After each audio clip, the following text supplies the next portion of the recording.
Hey, what's up everybody? Welcome back to the channel.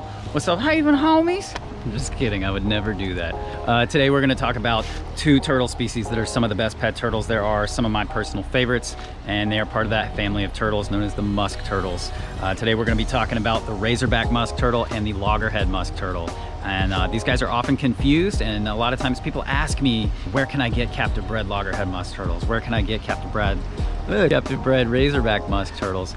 And they're both very similar, but not actually closely related other than just being musk turtles. So we're gonna get into that today. So stick around and we'll get all into the Razorback and the Loggerhead Musk Turtle.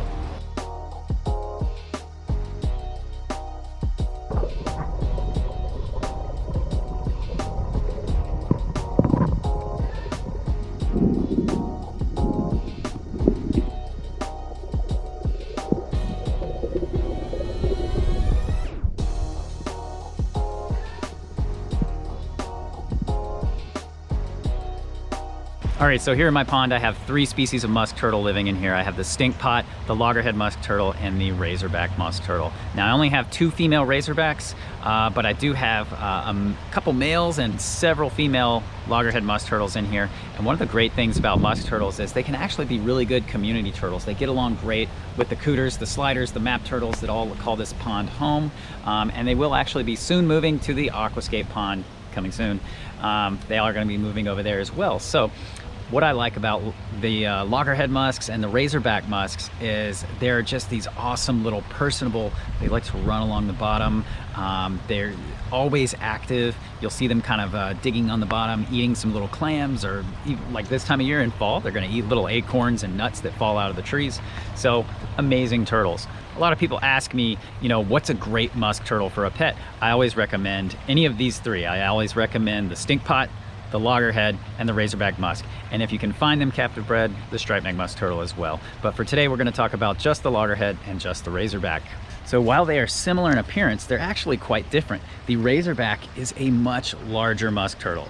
They are much larger than the Loggerhead.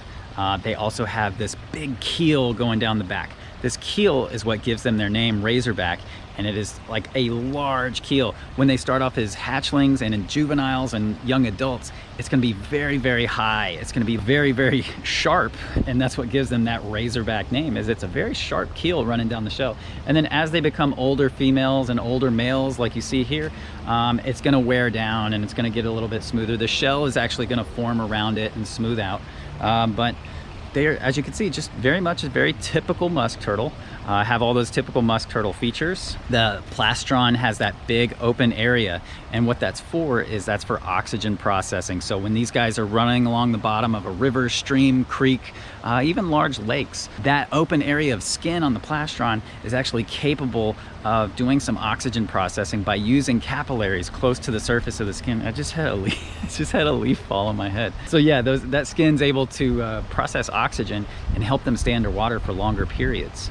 This ridge actually makes their shell much more rigid, much more strong. And one of the big predators for musk turtles throughout their range in the southeast is going to be alligator snapping turtles. They love to eat musk turtles. And in the heart of alligator snapping turtle range lives the Razorback Musk Turtle. So there is some theory that perhaps this is to keep them from being as easily crushed and eaten by alligator snapping turtles and potentially maybe even smaller alligators. Just a theory, not 100% proven out yet, but it is an interesting feature. And they're just so much larger than a Loggerhead. A Loggerhead is called minor for a reason, because overall they're pretty small. But Razorbacks are often commonly available. There's so many people captive breeding them. There are many sources online of quality captive bred Razorback Musk Turtles. So Razorbacks are one of my favorites. They're so personable, and they're our largest musk turtles. So if you really like the musks, I recommend the Razorback Musk, especially if you have a hard time finding the Loggerheads. These guys are essentially going to be the same, even though they're actually more closely related to the stink pot than they are the Loggerhead. They do just great in community tanks. You can keep them in aquariums, ponds, really any habitat. Just give them plenty of room to run around and they're going to do great.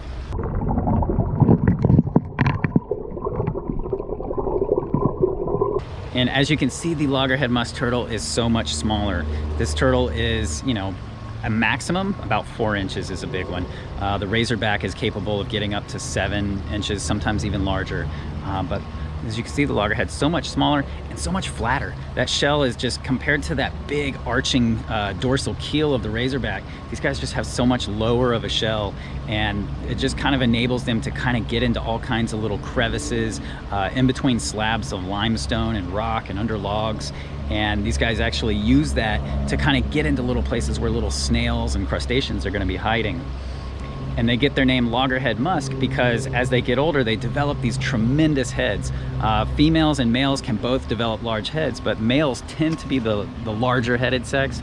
But in my opinion, I've seen both sexes just get huge noggins, like so impressive. But just like the Razorback Musk, their plastron has those large areas of skin in between the scutes, and it aids them in processing oxygen. When they're in the springs and creeks and rivers, they're gonna be in those highly oxygenated areas where the water is just flowing really fast and there's all those little bits of dissolved oxygen in the water, and these guys are able to process that. Males in all musk turtles have much larger, fatter tails than females. Females have little stubby tails. Males also have a little patch of rough scales on the inside of the legs, and that's another way to tell males from females.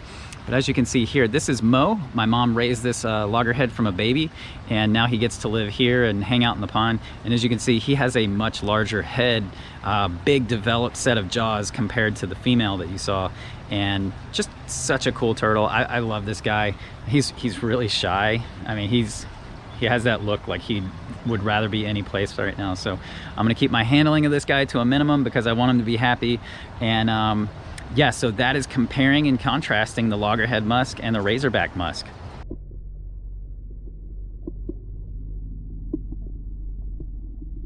Now, in terms of personality, loggerheads do have a tendency in colonies to have situations arise where males will kind of assert dominance over each other. And what you'll see is you'll see them biting at the marginals. You'll see them kind of bullying each other a little bit. But as long as they have a place where they can escape to and have a safe spot, usually these skirmishes are settled really without any issue. But I've seen that less in the Razorbacks. The Razorbacks are a bit more shy, a bit more calm. So if you want a musk turtle that's not really gonna fight and scratch with anybody, you probably wanna lean towards the Razorback. Best things to feed these guys. I always lean into natural foods, so dried krill, crayfish, snails, little clams. Those are gonna be great. There are high quality brands like Missouri and Zoo Med Aquatic. They do offer good pellets. I just don't like to feed these guys too heavy of a pellet diet. They're better off getting that natural diet because that's what their digestive system is made to handle. I get no greater joy than watching these guys scurry across the bottom and investigate all the little cracks and crevices of their habitat. Musk turtles are just such unique turtles. They're so fun to watch, such great pets. I normally don't recommend turtles as pets to most people simply because of the amount of work that actually goes into it and the lifespan, but musk turtles really fit a sweet spot as far as being a great captive pet turtle. The small size, ease of care, great personality. They're just great pets. So thank you guys so much for watching this video. I appreciate all you guys. Make sure you subscribe if you're not subscribed. I'm watching you. And I'll see you guys on the next one. Take care. Peace.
Oh, you thought I was gonna like pick a winner between these two musk turtles? Dude, they're musk turtles, man. Everybody wins.